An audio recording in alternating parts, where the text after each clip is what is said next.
Watcher to 6 actual. Target is in the main house. You have execute authority. Bravo 6. Going dark.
Video games. There'll be mixed opinions on those first clips you just saw. For some people, they just look like normal video game clips. However, for some, especially parents, you might be sitting there, sighing or rolling your eyes, those kids and their video games. What if I were to tell you everything you thought about video games is wrong and there's way more to it than just shooting bad guys? In this video, I will be discussing the misconceptions there are around video games and disproving them with scientific evidence, mentioning some positive aspects you may have not thought of before, while also discussing some negatives. To start things off, there may actually be some confusion on what exactly a video game is. According to Google, a video game is a game played by electronically manipulating images produced by a computer program on a monitor or other display. Basically, this means that video games cover a vast area of any game that is shown on screen. This covers anything from virtual chess to a zombie shooter. Now, the first misconception I will be covering is arguably the biggest one. It is the fact that video games cause violence. Now, I have to say, the evidence supporting this claim at first looks substantial. Firstly, you may have seen this clip of Donald Trump, the US president, describing video games. Second, we must stop the glorification of violence in our society. This includes the gruesome and grisly video games that are now commonplace. It is too easy today for troubled youth to surround themselves with a culture that celebrates violence. In this clip, he is blaming video games for the large amount of terrible mass shootings that have happened in 2019. In total, 1/3 of the world's population are gamers. That's around 2.2 billion humans. And according to the ESA, on average, 59% of gamers play first-person shooter games, the most common kind of violent video game. Compare that to the number of mass shootings. There have been 2,414 mass shootings in the US since 2014. So to say that video games cause violence for every person that plays wouldn't make sense. To investigate this, we have to look at what role video games have had in mass shooters' lives.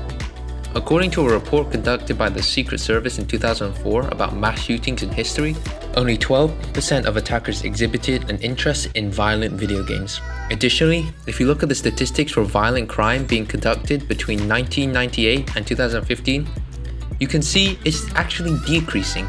However, if you look at the revenue for game sales between that time, you can see that it's increasing.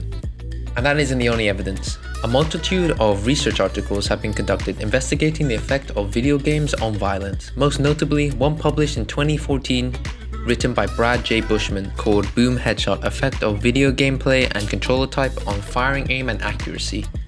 And they concluded in the end that playing a violent first-person shooting game for only 20 minutes increased the accuracy in shooting a realistic gun, especially at the head. Now this may have been some convincing proof for everyone. However, recently the article was redacted. And then the replication study they published in 2018 didn't come to the same conclusion that they previously did. And that isn't the only study that didn't find the correlation. Here, 3 studies were conducted recently, and they all came up with the same conclusions. And quite recently, on July 22nd, 2020, Massey University in New Zealand published a study which combined 28 other studies with around 21,000 total participants, and they concluded that there is no long-term link between video games and aggressive behavior in youth. One of the researchers quoted that, in some cases, poorer quality studies may have exaggerated the impact of games on aggression, with the better quality studies clarifying that such effects are negligible. Now remember Trump talking about video games at the start of this? So why is it that people are blaming video games, even though, as I have shown, there is actually scientific evidence proving that there is no direct link? Well, according to my own results, it's not only Donald Trump who thinks this.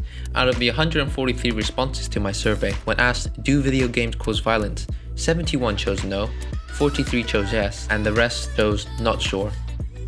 Now, out of the 43 respondents that chose yes, almost 75% of them were over 30 years old. So it seems like it's a mindset that only the older generation has. To see why, we have to look into the past.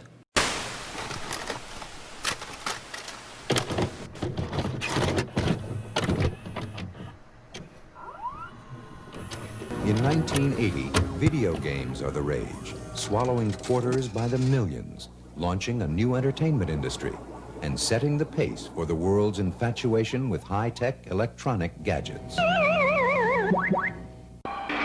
Even better than movies and television for getting into the act is your local pinball parlor.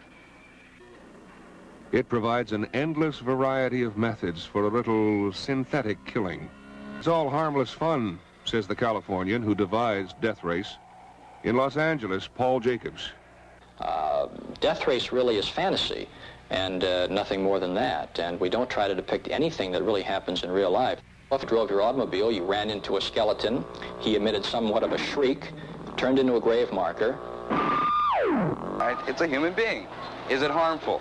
To the extent that it again sanctions practice, training, learning how to hurt, kill other people. If you drive LA traffic, and I'm a deliverer myself, you get tired of pedestrians, and these little things, kind of remind me of pedestrians. Spooks. You're just supposed to run over the spooks and make the tombstones. They got little people running around. The object of the game is to run them over. I mean, that's a little sick, but it's fun. The video you just saw was a news broadcast about the first ever controversial video game in 1976. It was called Death Race, and due to the public outcry, it was taken off the market. This started a chain of controversies in the following years, which included protests, lawsuits, and a federal legislation in 2002 banning the sale of violent video games to minors. So, this shows this mindset is not a new one.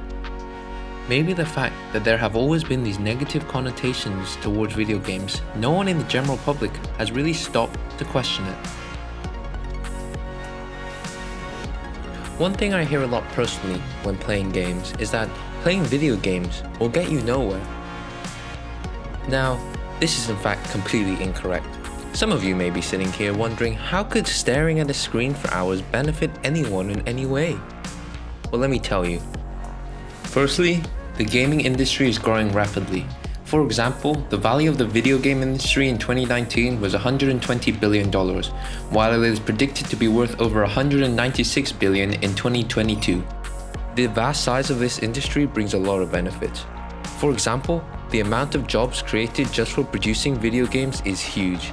You need a large team with many different skills to successfully produce and launch a video game. Now, I'm not saying that you should tell your children to quit school and start a YouTube channel. But according to a study conducted by Whistle Sports, 68% of Gen Z males say that gaming is an important part of their personal identity. So it's most likely that even if getting into the video game industry isn't your child's main objective, it is very likely that they could be working in it in some way or another. But jobs aren't the only uses video games have. For example, they can be used for scientific purposes. A mobile game was published by Alzheimer's Research UK in 2016, which was designed to provide reliable data so that they could further the research into Alzheimer's. And they've actually got some substantial results. This means that this game can be used to detect earlier symptoms of dementia.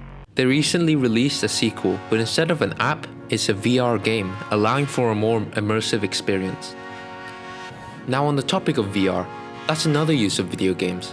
While virtual and augmented reality were initially intended for gamers, the functionalities of it have spread quickly. For example, a lot of schools now use VR and AR for education.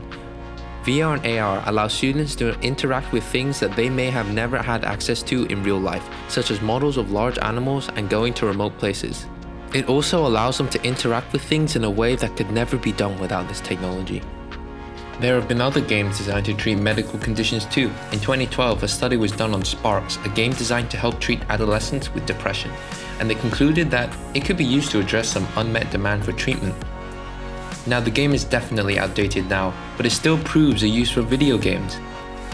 And more recently, the FDA in the US approved its first ever prescription video game. It's called Endeavor, and it's a game that could be used to help children with ADHD.